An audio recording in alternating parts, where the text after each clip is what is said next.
Bismillahirrahmanirrahim, starting with the glorious name of Allah, the most beneficent and the most merciful. Assalamu alaikum, dear students. Welcome back to Grammar of Science. My name is Madiha, and today we are going to start chapter number 6, that is reproduction. Reproduction में हमने सबसे पहले देखना है कि reproduction है क्या. तो डियर स्टूडेंट्स, जब रीप्रोडक्शन का लफ्ज़ यूज़ होता है तो प्रोडक्शन का मतलब है किसी चीज़ का बनना, एंड री का मतलब है अगेन, यानी कि कोई ऑलरेडी अवेलेबल स्पीशी होगी जो किसी ना किसी नई स्पीशी को प्रोड्यूस करेगी, तो रीप्रोड्यूस इसका नाम है. ठीक है, और ये एक बायोलॉजिकल प्रोसेस है. बायोलॉजिकल प्रोसेस से मुराद ये है कि ये ऐसा प्रोसेस है जो जिंदा चीज़ों के अंदर होता है, नॉन बायोलॉजिकल कंपोनेंट्स, यानी किसी चेयर, किसी दीवार, किसी ईंट के अंदर नहीं होगा. ठीक है, तो इससे क्या बनता है कि नई स्पीशीज़ बनती हैं. ठीक है, अब जैसे एक पौधा है गुलाब का, तो अपने ही जैसे गुलाब के पौधे को प्रोड्यूस करेगा, दैट इज़ रिप्रोडक्शन. एक इंसान है तो वो अपने ही जैसे इंसान के बच्चे को प्रोड्यूस करेगा, दैट इज़ रिप्रोडक्शन. ठीक हो गया. अब हम देखते हैं कि इसकी इंपॉर्टेंस क्या है. इसकी इंपॉर्टेंस मेनली जो है वो कॉन्टीन्यूटी ऑफ लाइफ में है, यानी लाइफ को आगे बढ़ाने के लिए, लाइफ को मेंटेन रखने के लिए, सस्टेन रखने के लिए जो है वो जिंदा चीज़ें अपने जैसे जानदार पैदा करती रहती हैं. अच्छा, इस रिप्रोडक्शन की दो टाइप्स हैं. पहली टाइप कहलाती है ए सेक्शुअल. जब भी बायोलॉजी में लफ्ज़ ए आए किसी लफ्ज़ के पीछे, इसका मतलब है एब्सेंस. ए सेक्शुअल मतलब सेक्सेस एब्सेंट होंगे, गैमीट्स एब्सेंट होंगे, एग्स या स्पर्म्स एब्सेंट होंगे. ठीक है, और सेक्शुअल का मतलब है सेक्सेस इन्वॉल्व हैं, जेंडर इन्वॉल्व है, दो डिफरेंट स्पीशीज़ की मेटिंग से एक नई स्पीशी बनेगी. ठीक हो गया. तो अगर हम ए सेक्शुअल और सेक्शुअल रिप्रोडक्शन को डिफ्रेंशिएट करें तो ए सेक्शुअल यूनी पेरेंटल होगी. यूनी पेरेंटल मतलब है इसका एक पेरेंट होता है. एक पेरेंट से मुराद कि यानी कोई भी एक पेरेंट सेल होगा और वो अपने डॉटर सेल्स बनाएगा.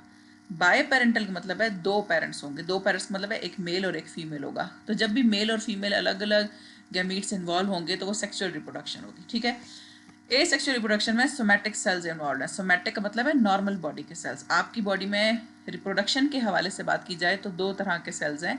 एक सेल्स आपके स्किन सेल्स हैं, हेयर सेल्स हैं, आई के सेल्स हैं, जिगर लिवर के सेल्स हैं, हार्ट के सेल्स हैं. इनको हम सोमैटिक सेल्स बोलते हैं क्योंकि इनका डायरेक्ट रिप्रोडक्शन में इन्वॉल्वमेंट नहीं है.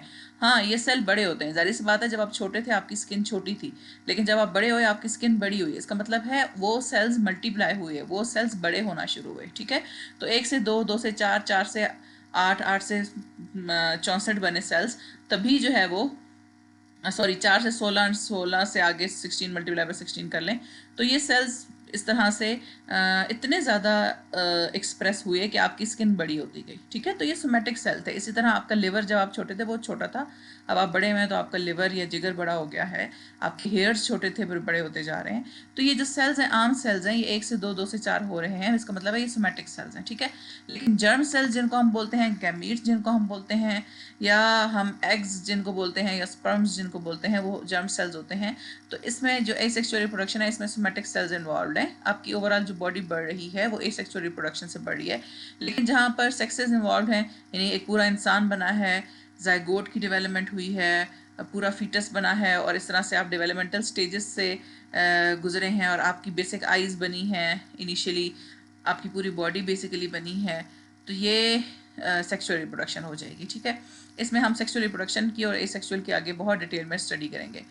अच्छा, एसेक्सुअल रिप्रोडक्शन के केस में क्या होता है कि एसेक्सुअल स्पोर्स बनते हैं. स्पोर्स हम प्लांट्स के केसेस में कह रहे हैं, बैक्टीरिया के केसेस में कह रहे हैं कि छोटे छोटे दानेदार स्ट्रक्चर बनता है, उसको हम स्पोर बोल रहे हैं. तो एसेक्सुअल होंगे, इसका मतलब है इसके अंदर कोई ऐसे डिफ्रेंशिएशन नहीं होगी कि मेल या फीमेल अलग अलग नहीं है, बल्कि एक ही स्पोर होगा जिसके अंदर काबिलियत होगी कि वो बगैर किसी फर्टिलाइजेशन के, बगैर किसी सेक्सुअल रिप्रोडक्शन के वो अगली आने वाली जनरेशन को प्रोड्यूस कर सके.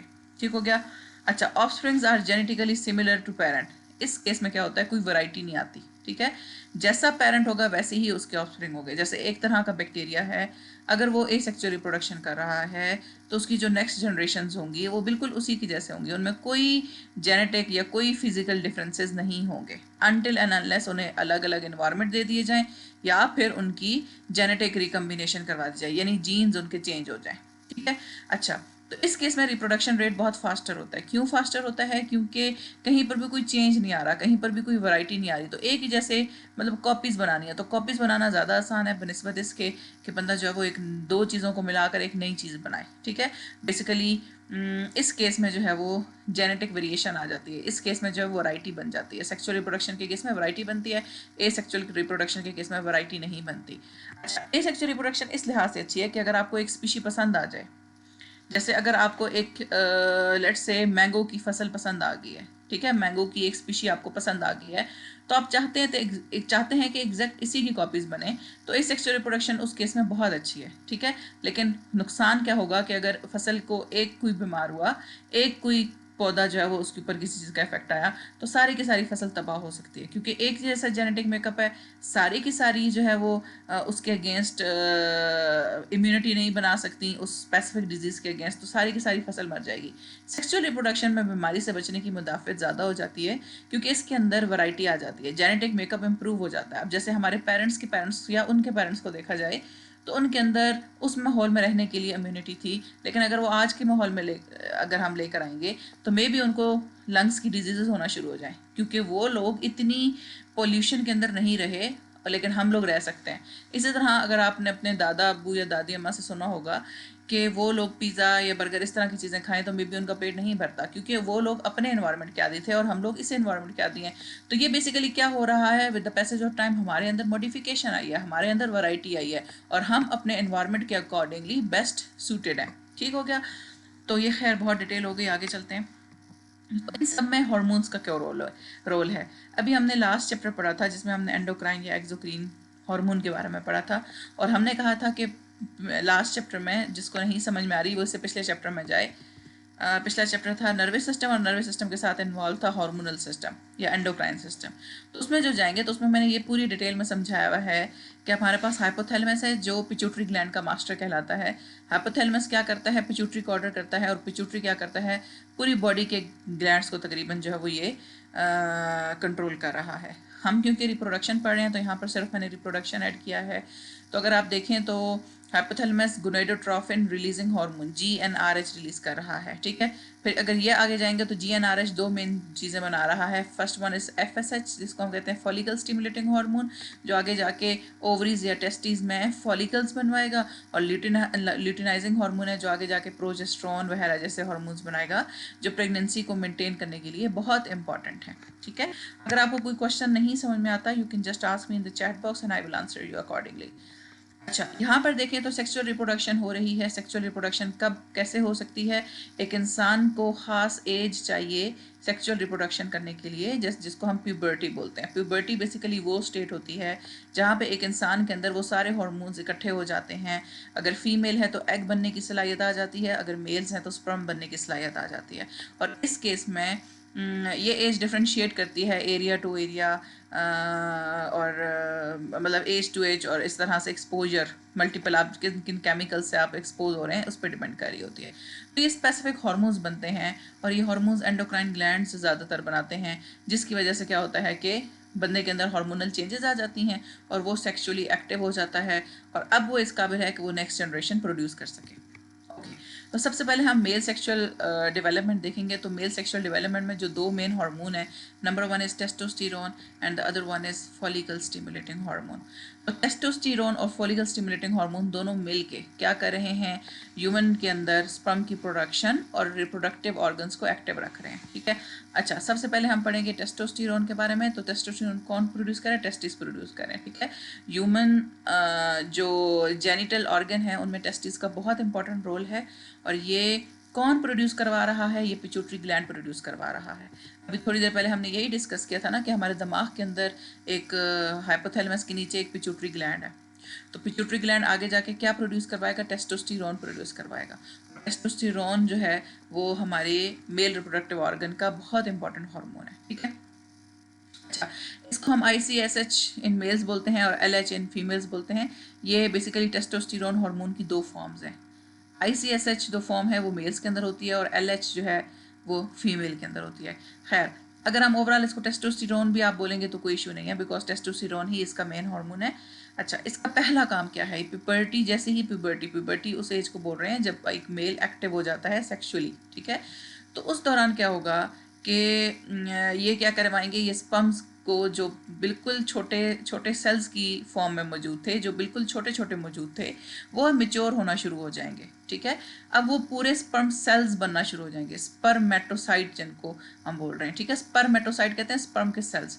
ये बड़े होकर स्पर्मेटिड्स बनेंगे और स्पर्मेटिड्स बड़े होकर स्पर्म्स बनेंगे। तो बेसिकली इस तरह की इनकी डेवलपमेंट होती है कि जो पहले छोटे छोटे सेल्स थे, अब वो बिल्कुल टेल निकालेंगे जब हम जो स्पर्मेटिड बोलेंगे, और फिर वो पूरा एक स्पर्म बन जाएंगे। अब स्पर्म क्या करेगा? मोटाइल होगा। मोटाइल मतलब मूव कर सकेगा। तो ये मूव करते करते फीमेल रिप्रोडक्टिव ट्रैक के अंदर जाके एग को फर्टिलाइज करेगा और उसके नतीजे में एक बेबी प्रोड्यूस होगा, ठीक। अब मेंटेनेंस क्या है? इसका बेसिक काम है, ये मेल रिप्रोडक्टिव सिस्टम को मेंटेन करता है। कैसे मेंटेन करता है? स्पर्म की प्रोडक्शन करवा के। अच्छा, नेक्स्ट हमारे पास क्या है? इसका जो अगला फंक्शन है that is promotes secondary sexual character. अच्छा, प्राइमरी सेक्सुअल कैरेक्टर में स्पर्म की प्रोडक्शन है मेल्स के अंदर।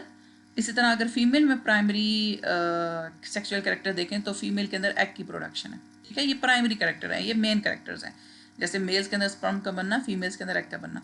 लेकिन सेकेंडरी कैरेक्टर्स वो कैरेक्टर्स होते हैं जो सारे प्यूबर्टी के दौर में, ये मतलब एक साइड समझें, साइड वे के तौर पर आते हैं। जैसे आप देखते हैं कि जैसे ही प्यूबर्टी एज में जाते हैं मेल्स, तो उनकी जो फेशियल हेयर है उनमें ग्रोथ आ जाती है। आप बच्चों में देखें, लड़कों में देखें, छोटे बच्चों में उनमें अभी तक बियर्ड नहीं आई होती, लेकिन जैसे ही प्यूबर्टी में पहुंचते हैं उनकी फेशियल हेयर की ग्रोथ होती है। इसी तरह से उनकी वॉइस डीप होना शुरू हो जाती है, उनकी वॉइस भारी हो जाती है, ठीक है। और जब तक मैं आपके लेक्चर्स बनाती हूँ शाम में तक के, तब तक मेरी आवाज़ वैसे ही भारी हुई होती है। इंक्रीज्ड मसल मैस, ये मसल मैस को इंक्रीज करेगा, मसल्स ज़्यादा डेवलप करेगा मेल्स के अंदर। अच्छा, नेक्स्ट जो हार्मोन है ये टेस्टोस्टेरोन के सारे काम है। पहला काम हमने क्या कहा कि ये स्पर्म्स की प्रोडक्शन करता है। दूसरा काम हमने क्या कहा, ये सेकेंडरी सेक्सुअल कैरेक्टर की प्रोडक्शन करता है। ये मैंने एज इट इज़ आपकी बुक के साथ लेकर लिखा हुआ है, उसके साथ अलाइंड है। You can check there as well. अगर कुछ पॉइंट मिस हो गया हो यू कैन आस्क मी, ठीक है। Follicle stimulating hormone, follicle stimulating hormone कहाँ से प्रोड्यूस हो रहा है? एंटीरियर पिट्यूटरी से प्रोड्यूस हो रहा है। तो बेसिकली जो बेसिक ऑर्डर आ रहा है वो पिट्यूटरी ग्लैंड से आ रहा है, ठीक। और प्रोड्यूस टेस्टोस्टेरोन कहाँ प्रोड्यूस हो रहा था? टेस्टिस में। और follicle stimulating hormone anterior pituitary से। अच्छा, फॉलिकल स्टिमुलेटिंग हार्मोन नाम से ही जाहिर है ये फॉलिकल्स को स्टिमुलेट करवाएगा। फॉलिकल्स, फॉलिकल्स फीमेल के केस में एग्स होंगे, मेल्स के केस में स्पर्म्स होंगे। तो बेसिकली ये उनकी प्रोडक्शन में हेल्प कर रहा है। और regulate early stage of spermatogenesis. Early stage का स्पर्मेटोजेनेसिस का मतलब है स्पर्मेटोस्पर्म है, जेनेसिस कहते हैं सिंथेसिस को, यानी स्पर्म्स की सिंथेसिस को ये प्रमोट करेगा। और ये टेस्टोस्टेरोन के साथ मिल के काम करेगा। तो मोर एंड लेस जो टेस्टोस्टेरोन का काम है वो फॉलिकल स्टिमुलेटिंग हार्मोन के साथ मिलकर है, ठीक हो गया। अब यहाँ पर देखें तो मैं सिर्फ मेल वाले हार्मोन की तरफ जा रही हूँ। तो हमारे पास हाइपोथैलेमस है, पिट्यूटरी है। अच्छा, ये पिट्यूटरी क्या करवाएगा? टेस्टोस्टेरोन प्रोड्यूस करवाएगा इस टेस्टिस से। तो यहाँ पर LH की जगह आप ICSH लिख सकते हैं, क्योंकि LH फीमेल्स के अंदर होता है। LH एंड FSH फीमेल्स के अंदर होता है, ICSH एंड FSH दोनों मेल्स के अंदर होते हैं, ठीक। अच्छा जी, आगे चलते हैं। Next is female sexual development. Female sexual development में देखें ये 3 तरह के हार्मोन प्रोड्यूस हो रहे हैं। मेल्स में कितने थे? 2 थे, टेस्टोस्टेरोन एंड FSH। फीमेल्स के अंदर 3 है। फीमेल्स के अंदर पहला हार्मोन है एस्ट्रोजन, ठीक है। इसको O से भी लिखते हैं, ज़्यादातर E से लिखा जाता है। नेक्स्ट इज FSH और थर्ड इज LH, ठीक। और अच्छा sorry, fourth is progesterone. I am sorry, बहुत इंपॉर्टेंट हार्मोन है प्रेगनेंसी के लिए और मैं इसी को भूल गई। खैर, तो ये estrogen, progesterone, FSH and LH। अब यहाँ पर गौर करें तो फीमेल बॉडी का एक पूरा साइकिल है पर मंथ, ठीक है। इसमें जब फॉलिकल, फॉलिकल कहते हैं छोटे सेल्स को, छोटे सेल्स जब एग्स बना रहे हों तो FSH काम करेगा। जब एग बन के रिलीज हो जाएगा, पीछे येलो से कलर का लिक्विड रिलीज होगा, तो ल्यूटिनाइजिंग हार्मोन रिलीज होगा। पहले 15 दिनों में, यानी कि आपका पूरा 30 दिन का या 28 दिन का एक पूरा मेंस्ट्रुएशन या ब्लीडिंग साइकिल है, उसके पहले 15 दिन या पहले 14 दिन एस्ट्रोजन की पीक होती है, यानी एस्ट्रोजन रिलीज होता है। और एस्ट्रोजन का बेसिक काम क्या है कि एग की डेवलपमेंट करवाएगा, एग रिलीज करवाएगा। 15वें दिन आके एग रिलीज हो जाता है और फिर आगे अगले जो 14 या 15 दिन होते हैं उनमें प्रोजेस्ट्रॉन हाई होता है, ठीक है। तो एस्ट्रोजन एंड प्रोजेस्ट्रॉन ऊपर नीचे होते रहते हैं ओवर द साइकिल। अच्छा, तो हम ओवरऑल अब इन हार्मोन्स की, ये मैंने वन बाय वन आपको बताया, अब मैं ओवरऑल बता रही हूँ। These hormones together regulate puberty पहली चीज़ है ये प्यूबर्टी को, सने बलूगत को रेगुलेट करवाएंगे। ओव्यूलेशन मतलब एग प्रोड्यूस करवाएंगे। ओव्यूलेशन, ओवा, ओवा कहते हैं एग को, ओव्यूलेशन यानी एग का रिलीज होना। एंड थर्ड चीज़ जो कि मेल्स में नहीं होती, दैट इज़ प्रेगनेंसी, प्रेगनेंसी को मेंटेन करेंगे। तो सबसे पहले हमारे पास एस्ट्रोजन आ गया। एस्ट्रोजन का बेसिक काम मैंने आपको अभी बताया कि एफएसएच के साथ मिलके फॉलिकल्स को एग में कन्वर्ट करेगा, यानी एग बनेगा। ठीक है, अब एग के बाद क्या है, आगे हमारे पास रैबिट की फीमेल रिप्रोडक्टिव ट्रैक है, तो मैं उधर से आपको पूरा स्ट्रक्चर भी बता दूंगी। ठीक है, फिलहाल हार्मोन्स हम पढ़ रहे हैं। पहला हार्मोन हमने क्या कहा, एस्ट्रोजन है, और एस्ट्रोजन का पहला जो काम है वो है फीमेल रिप्रोडक्टिव ऑर्गन की डेवलपमेंट, जिसमें यूट्रस बनना, फेलोपियन ट्यूब्स बनना, ये सारा है। ठीक है, सेकेंडरी सेक्स कैरेक्टर। अब सेकेंडरी सेक्स कैरेक्टर मेल्स के केस में हमने क्या कहा कि आवाज़ का भारी होना, बियर्ड यानी दाढ़ी का निकलना, लेकिन फीमेल के केस में ब्रेस्ट जो है वो उनकी डेवलपमेंट होती है, और जो हिप एरिया है वो वाइडर होना शुरू हो जाता है। Helps regulate menstrual cycle puberty पर स्टार्ट होता है, and one of the main secondary sexual character, क्योंकि ये मेंस्ट्रुअल साइकिल ही आपकी एग की डेवलपमेंट करवाता है। अच्छा, नेक्स्ट हमारे पास है ये इस डायग्राम को देख लेते हैं, फिर यहाँ से हम टाइप से स्टार्ट करते हैं। तो हमारे पास हाइपोथैलेमस एक हार्मोन रिलीज करवा रहा है, that is GnRH, gonadotrophin releasing hormone. Gonadotrophin releasing hormone pituitary को आएगा, और पिट्यूटरी से दो हार्मोन रिलीज करवाएगा फीमेल्स में। First is LH, second is FSH। LH और FSH दोनों जाएंगे ओवरीज के पास ब्लड के थ्रू, और वहाँ पे इफेक्ट करेंगे और प्रोड्यूस करवाएंगे एस्ट्रोजन एंड प्रोजेस्टेरोन। तो ये सारा साइकिल है, ये सारा फ्लो है जो आपकी बुक में बना हुआ है। ये बात स्टार्ट होती है हाइपोथैलेमस में और एंड होती है ओवरीज में। ठीक है, और ये सारे काम क्यों हो रहे हैं? Number 1 secondary sex characters develop करने के लिए, number 2 primary sex character. Secondary sex character में ब्रेस्ट का डेवलप होना, हिप्स का वाइड होना, आवाज़ की पिच थोड़ी हाई हो जाती है, और जो जेनिटल एरियाज़ हैं उनके अराउंड हेयर्स जो है वो उनकी डेवलपमेंट स्टार्ट हो जाती है। तो ये सारे एग्स का बनना, मेंस्ट्रुएशन स्टार्ट होना, प्राइमरी है एग्स का बनना, प्राइमरी सेक्स कैरेक्टर एग्स का बनना है। अच्छा, यहाँ पर अगर आप देखें तो यही चीज़ हमने पढ़ी है, ये देखें हाइपोथैलेमस से GnRH रिलीज हो रहा है, तो ये बेसिकली यहीं से स्टार्ट हो रहा है। नेक्स्ट हमारे पास आ जाता है प्राइमरी। तो सेकेंडरी हम पढ़ चुके हैं, प्राइमरी क्या है? सबसे पहले हमारे पास FSH रिलीज हो रहा है, that is follicle stimulating hormone. तो मैंने कहा था फॉलिकल्स छोटे एग्स या छोटे स्पर्म्स को बोल रहे हैं, जो बड़े होके प्रॉपर एग्स या प्रॉपर स्पर्म्स बनाएंगे। अब ये कहाँ से प्रोड्यूस हो रहा है FSH? एंटीरियर पिट्यूटरी से। यहाँ पर हम यही पढ़े ना, पिट्यूटरी के दो पार्ट्स हैं, एक एंटीरियर एक पोस्टीरियर। तो एंटीरियर पिट्यूटरी से FSH प्रोड्यूस हो रहा है। अब FSH प्रोड्यूस हो गया तो पहला काम करेगा growth and development of ovarian follicles, यानी ये फॉलिकल्स को बड़ा करेगा। कहाँ पर हैं वो फॉलिकल्स? ओवरीज के अंदर। ये देखें, ये आपको ओवरीज का स्ट्रक्चर नजर आ रहा है, छोटे छोटे सेल्स, ये जो फॉलिकल नजर आ रहे हैं, फॉलिकल बड़े होंगे तो ये एग बनाएंगे। देखें ये एग यहाँ से निकल रहा है, रिलीज हो रहा है। ठीक है, if I can show you this in a larger one, या हियर। तो यहाँ पर क्या है, ये हमारे पास फॉलिकल्स हैं, ये बड़े हुए मिच्योर हुए। देखें एक एग रिलीज हुआ, एग जैसे रिलीज हुआ पीछे वाला लिक्विड येलो बन गया। अब इसने कॉर्पस ल्यूटियम रिलीज कराना है, जिसके केस में LH प्रोड्यूस होगा। आई एम सो सॉरी, कौन? ओके, तो जी देख लेते हैं हमारी स्टार्टेड है रिकॉर्डिंग। तो यहाँ पर हमने क्या कहा कि ओवेरियन फॉलिकल्स डेवलप हो गए। फिर हमने कहा प्रोमोट oogenesis। ऊ कहते हैं एग को, ओवम भी एग को कहते हैं, ऊ भी एग को कहते हैं, जेनेसिस कहते हैं सिंथेसिस को। जैसे स्पर्म के केस में हमने स्पर्मेटोजेनेसिस कहा था, यानी सिंथेसिस ऑफ स्पर्म्स। एग के केस में oogenesis कहेंगे, यानी सिंथेसिस ऑफ एग या फॉर्मेशन ऑफ एग या ओवन। ठीक है, नेक्स्ट स्टिमुलेट एस्ट्रोजन प्रोडक्शन। तो इसका काम है, FSH का काम है ये एस्ट्रोजन की प्रोडक्शन करवाएगा। एस्ट्रोजन क्या करेगा? ओव्यूलेट करवाएगा। ओव्यूलेट का मतलब है एग की डेवलपमेंट करवाएगा। नेक्स्ट हमारे पास ल्यूटिनाइजिंग हार्मोन। ल्यूटिनाइजिंग हार्मोन भी हम पढ़ चुके हैं, कहाँ से रिलीज हो रहा है? पिट्यूटरी ग्लैंड से। और ल्यूटिनाइजिंग हार्मोन क्या करवा रहा है? ल्यूटिनाइजिंग हार्मोन का बेसिक काम यह है कि जब एक दफ़ा एग रिप्चर हो जाए, एग बाहर आ जाए, तो ये क्या करता है, ये पिछले वाले जो स्ट्रक्चर जो रह गया है उसको कन्वर्ट कर देता है कॉर्पस ल्यूटियम में, और वो जो स्ट्रक्चर है फिर वो ल्यूटिनाइजिंग हार्मोन की इंक्रीज करवा देता है। ठीक है, अब कॉर्पस ल्यूटियम जैसे ही बना तो उसने क्या करवा दिया? प्रोजेस्टेरोन को रिलीज करवा दिया।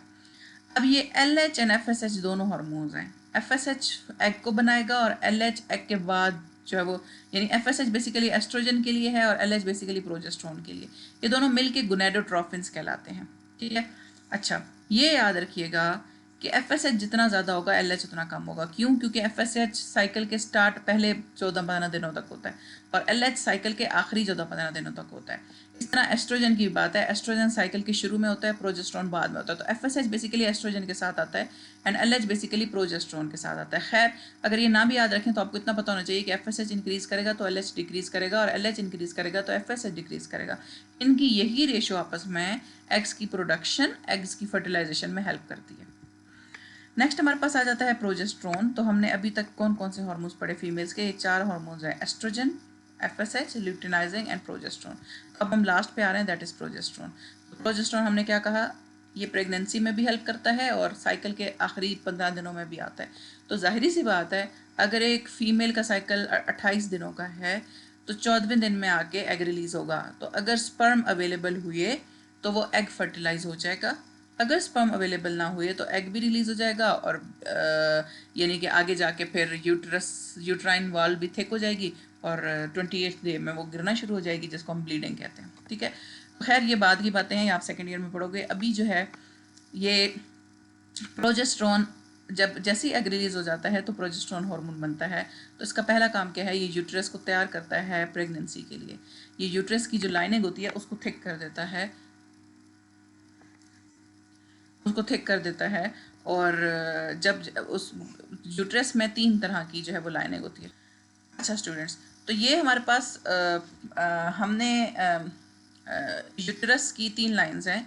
पहली लाइन जो सबसे पहली लाइन होती है जो यूट्रस की सबसे इंटरनल होती है उसको एंडो मतलब अंदर की मीट्रियम लाइनिंग को बोल रहे हैं। एंडोमीट्रियम यूट्रस की सबसे अंदर वाली लाइन है, जहाँ पे अगर बेबी ने डेवलप होना होता है तो आगे चिपक जाता है। ठीक है, तो वो एंडोमीट्रियम थिक होना शुरू हो जाती है। वो थिक, उसमें हाईली ब्लड वेसल्स बहुत ज़्यादा हो जाती हैं। वजह यह है कि ब्लड वेसल्स वो वाली बेबी को प्रोटेक्ट करेंगी, बेबी को गिरने से बचाएंगी। ठीक है, तो यूट्राइन लाइनिंग को थिक करने का काम प्रोजेस्टेरोन का है। इसका मतलब है ये प्रेगनेंसी मेंटेन कर रहा है। एम्ब्रियो की इम्प्लांटेशन, इम्प्लांटेशन कहते हैं वहाँ पे जुड़े रहना। ठीक है, अब ये जब प्रोजेस्टेरोन रिलीज हो रहा होगा तो ये FSH को इनहिबिट करेगा। यही वजह है कि एक प्रेग्नेंट लेडी को कभी भी पीरियड्स नहीं होंगे, कभी भी मेंस्ट्रुएशन नहीं होगी। ठीक, अच्छा, ये हमने 4 हार्मोन्स पढ़े, इनको ये प्रोडक्शन की इनकी साइड भी पढ़ ली। एस्ट्रोजन ओवरीज बनाएंगी, FSH और LH पिट्यूटरी बनाएगा और प्रोजेस्टेरोन कॉर्पस ल्यूटियम बनाएगा। अच्छा, ओवरी का मेन फंक्शन, एस्ट्रोजन का मेन फंक्शन है कि वो रिप्रोडक्टिव ऑर्गन की भी डेवलपमेंट कराएगा, सेकेंडरी सेक्स कैरेक्टर की भी डेवलपमेंट कराएगा। FSH का मेन फंक्शन है फॉलिकल से एग बनाएगा। LH का मेन फंक्शन है ये कॉर्पस ल्यूटियम बनाएगा और प्रोजेस्टेरोन का मेन फंक्शन है ये प्रेगनेंसी मेंटेन करेगा। नेक्स्ट हमारे पास है जी हार्मोनल रेगुलेशन। तो हार्मोनल रेगुलेशन में हम शुरू से पढ़ते आ रहे हैं कि सबसे पहले हाइपोथैलेमस GnRH रिलीज करेगा। ये देखें, मेल्स के केस में भी GnRH रिलीज हो रहा है और फीमेल्स के केस में भी GnRH रिलीज हो रहा है। This is gonadotropin releasing hormone. अच्छा जी, गोनाडोट्रोपिन रिलीजिंग हार्मोन सबसे पहले आया। तो ये देखें, हाइपोथैलेमस ने क्या किया, GnRH रिलीज किया। GnRH आगे जाएगा पिट्यूटरी के पास और पिट्यूटरी से क्या रिलीज करवाएगा, 2 हार्मोन, FSH एंड LH। ठीक है, ये FSH एंड LH आगे जाके अगर FSH होगा तो एस्ट्रोजन की प्रोडक्शन होगी, LH होगा तो प्रोजेस्टेरोन की, लेकिन ये दोनों ओवरीज प्रोड्यूस करेंगे। FSH and LH pituitary produce कर रहा है लेकिन एस्ट्रोजन प्रोजेस्टेरोन ओवरीज प्रोड्यूस कर रही हैं। तो students, pituitary gland maximum cases में ठीक होता है लेकिन ओवरीज ठीक नहीं रहती, जिसकी वजह से FSH LH तो प्रोड्यूस होता है, नॉर्मल कंसंट्रेशन होती है बॉडी में, लेकिन एस्ट्रोजन प्रोजेस्टेरोन नहीं प्रोड्यूस हो सकता। ठीक, अब एस्ट्रोजन और प्रोजेस्टेरोन दोनों क्या करेंगे, मेंस्ट्रुअल साइकिल को भी रेगुलेट करेंगे और रिप्रोडक्टिव फंक्शन को भी रेगुलेट करेंगे। अच्छा, यहाँ पर देखें, ये हमारे पास हाइपोथैलेमस से पहले हाइपोथैलेमस है, हाइपोथैलेमस के बाद पिट्यूटरी है। हाइपोथैलेमस ने पिट्यूटरी को ऑर्डर दिया, पिट्यूटरी ने FSH एंड LH बनाया। FSH एंड LH, FSH क्या करेगा, एग की प्रोडक्शन करवाएगा, LH क्या करेगा, एस्ट्रोजन को हाई करवाएगा और साथ ही प्रोजेस्टेरोन को भी। LH से ही बेसिकली एस्ट्रोजन कम होता है। अब एक बार एस्ट्रोजन प्रोड्यूस हुआ तो ये नेगेटिव फीडबैक इफेक्ट देगा। देखो, साथ नेगेटिव लिखा हुआ है। नेगेटिव फीडबैक ये है कि एस्ट्रोजन की कंसंट्रेशन वापस हाइपोथैलेमस को रोक रही है कि भाई equal amount of oestrogen produce हो चुका है, अब तुम रोक दो प्रोडक्शन। तो ये क्या करेगा, यहाँ से गोनाडोट्रोपिन रिलीजिंग हार्मोन को रोकेगा ताकि मजीद एस्ट्रोजन प्रोड्यूस ना हो और अब के क्या होगा, प्रोजेस्टेरोन की प्रोडक्शन स्टार्ट हो जाएगी। ठीक है, खैर ये साइकिल अगर आप नहीं भी याद करेंगे, ये आपको बहुत अच्छा मैंने यहाँ पर ओवरव्यू दे दिया, आप यहाँ से भी याद कर सकते हैं। नेक्स्ट हमारे पास 2 मेन टर्मिनोलॉजीज हैं प्रोडक्शन के अंदर, यही हमने पढ़े हैं ना पीछे, स्पर्म एंड एग की प्रोडक्शन ही पढ़ रहे हैं। तो स्पर्म या एग की प्रोडक्शन को ओवरऑल कहते हैं गैमीटोजेनेसिस। गैमीटो कहते हैं गैमीट्स को, जेनेसिस कहते हैं सिंथेसिस को। गैमीटोजेनेसिस यानी गैमीट्स की प्रोडक्शन, ठीक है। इसमें अगर मैं स्पर्म की प्रोडक्शन बोलूँ स्पेसिफिकली तो स्पर्मेटोजेनेसिस हो जाएगी, और एग की प्रोडक्शन बोलूँ तो oogenesis हो जाएगी, ठीक है। अब ये स्पर्म मेट्रोजेनेसिस के दौरान स्पर्म्स प्रोड्यूस होंगे एंड oogenesis के दौरान एग प्रोड्यूस होंगे, और ये दोनों आपस में फर्टिलाइज करेंगे, आपस में मिक्सअप होंगे, और ये जैसे ही मिक्सअप होंगे तो एक नया समझे जाइगोट बन जाएगा, और उससे फिर नया ऑफस्प्रिंग या नई जनरेशन बनेगी। oogenesis और स्पर्मेटोजेनेसिस के प्रोसेस को समझ लेते हैं। oogenesis में एक एग होता है जो कि 2n होता है। 2n का मतलब है कि इसके पास डबल नंबर ऑफ क्रोमोसोम होते हैं, इसका डीएनए डुप्लीकेटेड फॉर्म में मौजूद है। यानी अगर आप इंसान हैं, आपके पास टोटल 46 क्रोमोसोम है, तो 23 पेयर्स हैं, तो मैं 2 × 23 लिखूंगी तो तब आपके 46 बनेंगे, ठीक है। अब एक सेल ये इधर करेगा और एक सेल आगे भेजेगा। तो देखें अब इसने हाफ क्यों किया अपने आप को, इसने हाफ इसलिए किया क्योंकि इसने अपना ऑफस्प्रिंग अपने जैसा बनाना है, तो इसलिए ये हाफ देगा और हाफ मेल देगा, तो दोनों मिल के फिर अगेन 2n बन जाएंगे, ठीक है। तो इसलिए सब ये ज़रूरी है कि एक सेल, एक स्पर्म सेल अपने आप के क्रोमोसोम को आधा करे बिफोर फर्टिलाइजेशन। फर्टिलाइजेशन से पहले जब इसका नंबर आधा हो जाएगा तो तभी ये दूसरे वाले के साथ मिलके, यानी इसका भी एक एन इसका भी एक एन मिलके अगेन 2n बनाएगा। अगर ये 2n के फॉर्म में सीधा आ गया है और ये भी 2n की फॉर्म में सीधा आ गया है तो नेक्स्ट जनरेशन के पास 4n हो जाएगा। अब नेक्स्ट जनरेशन के पास 46 के बजाय कितने बहुत ज़्यादा क्रोमोसोम हो जाएंगे, 46 × 2 कर लें आप, ठीक है। तो उसके पास डबल होने के बजाय 4 टाइम ज़्यादा क्रोमोसोम हो जाएंगे, तो वो कोई और स्पीशी हो जाएगी, ठीक है, कोई और स्पीशी हो जाएगी। जैसे आप देखते हैं कि कुकम्बर के अपने क्रोमोसोम नंबर हैं, एक बंदर के अपने क्रोमोसोम नंबर हैं, एक चिड़िया के अपने क्रोमोसोम नंबर हैं, एक इंसान के अपने क्रोमोसोम नंबर है। तो अगर इंसान के 46 के बजाय 47 या 45 भी हो जाए तो स्पीशी तब्दील हो जाती है, ठीक। गैमीटोजेनेसिस में हमने क्या कहा कि ये जो प्रोसेस है ये सेक्सुअल रिप्रोडक्शन का प्रोसेस है। याद रखें सेक्सुअल रिप्रोडक्शन में मियोसिस हो रही होती है। मियोसिस उस प्रोसेस का नाम है जो मैं अभी आपको समझा रही थी कि क्रोमोसोम नंबर डबल होते हैं तो पहले वो हाफ होते हैं, फिर इसकी फर्टिलाइजेशन होती है। तो बाकी हमने स्पर्मेटोजेनेसिस में पढ़ा कि मेल के अंदर स्पर्म की प्रोडक्शन को कह रहे हैं, oogenesis को पढ़ा कि फीमेल के अंदर एग्स की प्रोडक्शन को कह रहे हैं। स्पर्मेटोजेनेसिस के अंदर हमने क्या कहा कि शुरू में 2n होता है। 2n सेल जो होता है उसको हम स्पर्मेटोगोनिया बोलते हैं। ये इस स्पर्मेटोगोनिया के अंदर होती है माइटोसिस। माइटोसिस के नतीजे में ये 2n मेंटेन होते हैं, बहुत ज़्यादा 2n बन जाते हैं। तो प्राइमरी ये जो माइटोसिस के प्रोसेस में इस 2n से और 2n बनेंगे उसको हम प्राइमरी स्पर्मेटोसाइट, स्पर्म को बोल रहे हैं, साइट सेल को बोल रहे हैं, ऐसा सेल जिसके अंदर स्पर्म अवेलेबल, तो स्पर्मेटोसाइट्स है। इस केस में 2 बार मेयोसिस होगी। मेयोसिस यानी क्रोमोसोम नंबर हाफ होंगे। पहले होगी मेयोसिस 1, तो मेयोसिस 1 के केस में जो 2n है ये आधा आधा हो जाएगा, ठीक है, आधा इधर चला जाएगा आधा इधर चला जाएगा, तो ये nn हो जाएगा। अब मेयोसिस 2 होगी। अब याद रखें meiosis 2 is just like mitosis. जिस तरह माइटोसिस के अंदर माइटोसिस के अंदर जितना पेरेंट का सेल होता है उसी तरह डॉटर का होता है। तो ये देखें पेरेंट सेल में 2n था, डॉटर में भी 2n था। इसी तरह यहाँ पर पेरेंट में भी n है तो डॉटर में nn ही जाएगा। अब ये सिंगल n है तो ये देखें आपको चार स्पर्म सिर्फ एक सेल से बनते हुए नजर आ रहे हैं। इस तरह यहाँ पर बहुत मिलियंस ऑफ सेल्स होते हैं जो कि बहुत मिलियंस ऑफ स्पर्म्स बनाते हैं, ठीक है। तो मेल्स के अंदर स्पर्म की प्रोडक्शन मिलियंस की तादाद में होती है, लाखों की तादाद में होती है। तो हम इसको अलग अलग जगह पे नाम याद रखेंगे। ये स्पर्मेटोगोनिया है, ये प्राइमरी स्पर्मेटोसाइट है, ये सेकेंडरी स्पर्मेटोसाइट है, अब स्पर्मेटिड बन गए और फिर स्पर्मेटोजोआ या स्पर्म सेल बन गया। तो एंड पे जो प्रोडक्ट बनेगा उसको हम स्पर्मेटोजोआ या स्पर्म सेल बोलेंगे। अच्छा, oogenesis एग के केस में क्या होगा, अगेन उसी तरह oogoनियम है। oogoनियम कहते हैं एक ऐसी बॉडी को जिसके अंदर एग मौजूद है, ठीक है। oogoनियम की माइटोसिस होगी तो माइटोसिस और मेयोसिस के केस में जो क्रोमोसोम नंबर है वो हाफ हो जाता है, माइटोसिस के केस में क्रोमोसोम नंबर सेम रहता है। नेक्स्ट हमारे पास प्राइमरी oocyte है। प्राइमरी oocyte आगे जाके सेकेंडरी oocyte बनाएगा। खैर यहाँ से देखें तो ये 2n है तो ये 1n में कन्वर्ट हुआ। जब याद रखें जब भी हमारे पास 2n हुआ, जब वो 1n में कन्वर्ट होता है तो प्यूबर्टी आती है, ठीक है। मेयोसिस का प्रोसेस प्यूबर्टी के केस में होता है, यहाँ पर भी मेल्स के अंदर भी और यहाँ पर भी फीमेल्स के अंदर भी, ठीक हो गया। अब ये 1n में कन्वर्ट हो गया, इसका मतलब है इसका जो सेल है, जो क्रोमोसोम नंबर है वो हाफ हो गया है। जब ये हाफ हो गया तो अब इसकी फर्टिलाइजेशन हो सकती है। अब इसके साथ सिंगल n वाला क्रोमोसोम आकर अटैच होगा तो नेक्स्ट जो जनरेशन बनेगी वो एक फर्टिलाइज एग बनेगा जिसके पास 2n होंगे। इसका मतलब है जैसा पेरेंट था वैसे उसने डॉटर बना दिया। पेरेंट सेल कहते हैं जिससे बन रहा है, डॉटर सेल कहते हैं जो अगला सेल बन रहा है, ठीक है। मैं ये मत समझिएगा कि ये बाप बेटी हैं, ठीक है। अच्छा, तो हमने क्या कहा कि बिफोर बर्थ ऊगोनिया होता है 2n, ये बिफोर बर्थ की केस है ऊगोनिया, ठीक है। आफ्टर प्यूबर्टी यही प्यूबर्टी के केस में 2n 1n में कन्वर्ट हो जाता है। याद रखें जब भी क्रोमोसोम नंबर हाफ होंगे तो मियोसिस का प्रोसेस होगा। मियोसिस में भी कौन सी type of meiosis? Meiosis 1। Meiosis 2 में ऐसा नहीं होता। Meiosis 2 is just like mitosis, वहाँ पर वही क्रोमोसोम नंबर रहेंगे जो ओरिजिनली पेरेंट सेल में थे। तो इस केस में ये पेरेंट सेल है, ये डॉटर है। लेकिन अगर आगे देखें तो ये पेरेंट बन जाएगा और ये डॉटर आ जाएगा। इस केस में देखें तो ये पेरेंट बन जाए, अगले डॉटर आ जाएंगे। तो ये नेक्स्ट जनरेशन देते रहते हैं, पिछले वाला पेरेंट बन जाता है और अगले वाला डॉटर बन जाता है। अब हम डिफरेंस कर लेते हैं स्पर्मेटोजेनेसिस एंड oogenesis का। साइट कौन सी है इसकी? स्पर्मेटोजेनेसिस की टेस्टिस है एंड oogenesis की ओवरीज है।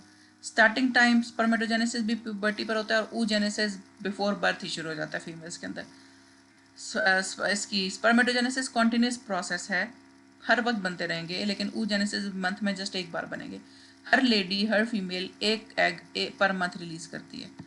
अच्छा, इसके नंबर ऑफ गमीट्स 4 होंगे। आपने देखा था एक सेल था लेकिन उसके 4 स्पर्म्स बन रहे थे, 1 2 3 4, ठीक है। लेकिन एग क्या है, सिर्फ एक ही बनेगा, बाकी पोलर बॉडीज बनेंगी जो एक्स्ट्रा एनर्जी प्रोवाइड करेंगी इसको।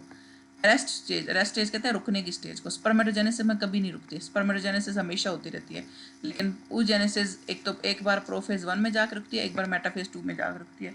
डियर स्टूडेंट्स, ये जो मेयोसिस 1 एंड मेयोसिस 2 हमने पढ़ी है ना, उसमें प्रोफेज 1 एंड मेटाफेज 2 स्टेज आ रही है। ये प्रोफेज 1 वो स्टेज है जब नए जो सेल्स हैं वो बन रहे हैं, क्रोमोसोम बन रहे हैं, पहला स्टेज होता है प्रोफेज। और मेटाफेज वो स्टेज है जहाँ पे जो क्रोमोसोम है वो अपने आप को अलाइन कर लेते हैं सेंट्रल प्लेट पे, जिसको हम मेटाफेज प्लेट भी बोलते हैं। ये आपको अभी डिटेल इसलिए समझ में नहीं आएगी क्योंकि हमने माइटोसिस मेयोसिस बहुत डिटेल से नहीं पढ़ा। ये बेसिकली माइटोसिस मेयोसिस के स्टेप्स हैं। ड्यूरेशन ये पूरी ज़िंदगी तकरीबन बनते रहते हैं। और oogenesis अर्ली 50s में या लेट 50s में एंड हो जाती है। एक फीमेल ख़ास नंबर ऑफ एग लेके प्रोड्यूस होती है, पैदा होती है, और उसके जितने उसके एग्स हैं उतनी ही जो है वो उसके पास फर्टिलाइजेशन के चांसेस हैं। एक बार वो 45 से ऊपर की एज की हो गई या 50 के नज़दीक चली गई, इसका मतलब है उसका ये जो साइकिल है ये स्टॉप हो जाएगा और उसके बाद वो फर्टाइल नहीं रहती, वो इनफर्टाइल हो जाती है। उसके बाद उसके अंदर जो फर्टिलाइजेशन या बेबी की प्रोडक्शन का साइकिल है वो रुक जाता है, मेंस्ट्रुएशन भी रुक जाती है, मेंसेस रुक जाते हैं। अच्छा जी, नेक्स्ट हमारे पास फर्टिलाइजेशन है। बिल्कुल वही स्टेप है जो हम पढ़ चुके हैं कि यहाँ से एन आएगा फीमेल से एग के केस में, और मेल से भी एक एन आएगा स्पर्म के केस में। दोनों की होगी फर्टिलाइजेशन और ये 2n बना देंगे, ठीक है। अब क्योंकि इधर से भी 23 आए थे, पहले क्या थे 46 थे, और इधर भी क्या थे 46 थे, तो 46 हाफ हुए 23 हो गए, इसके भी 46 हाफ हुए 23 हो गए। ये 23 दोनों मिलेंगे तो अगेन 46 वाला एक सेल बनेगा। It is just like its parent cell, चाहे वो मेल हो चाहे वो फीमेल हो। अगर कहीं पर क्रोमोसोम में कोई गलती आ गई तो पूरे का पूरा इंसान तब्दील हो सकता है, उसका जेंडर तब्दील हो सकता है। ये जो ट्रांसजेंडर्स होते हैं ये इसी क्रोमोसोमल नंबर के अंदर मिसअलाइनमेंट की वजह से बनते हैं। नेक्स्ट हमारे पास आ गई फर्टिलाइजेशन। तो फर्टिलाइजेशन क्या है? एग और स्पर्म का मिलना, ठीक है। और एग और स्पर्म का मिलना हर जानवर के अंदर मुख्तलिफ तरह के होगा। जैसे एक्सटर्नल फर्टिलाइजेशन से मुराद है कि बॉडी के बाहर फर्टिलाइजेशन हुई है, एग और स्पर्म बॉडी के बाहर मिले हैं, ठीक है। जैसे आपने फिशेस को देखा होगा कि फिशेस के अंदर बहुत ज़्यादा अंडे बनते हैं, लेकिन वो उस पानी के अंदर ही उन अंडों को दे देती हैं। और जब पानी के अंदर अंडे देती हैं तो इसी तरह से जो मेल फिश होती है, वो मेल फिश होता है, वो भी अपना स्पर्म देता है। तो स्पर्म पानी के अंदर ही उन एग्स को ढूंढते ढूंढते उनके पास जाता है और उन्हें फर्टिलाइज कर देता है। यानी ये जो फर्टिलाइजेशन है ये पानी के अंदर हो रही है, outside the body of fish, that is external fertilisation. लेकिन इंटरनल फर्टिलाइजेशन क्या है? जब किसी बॉडी के अंदर स्पर्म एंड एग जो है वो मिले, जस्ट लाइक ह्यूमंस के अंदर, काउस के अंदर, हेंस के अंदर क्या होता है कि मेल जो है वो स्पर्म प्रोवाइड करता है फीमेल बॉडी के अंदर, तो वहाँ पर फर्टिलाइजेशन होती है, that is internal fertilisation. Okay, ये छोटा सा डिफरेंस है, यही जो मैंने आपको बात बताई यहाँ पर लिखा होगा।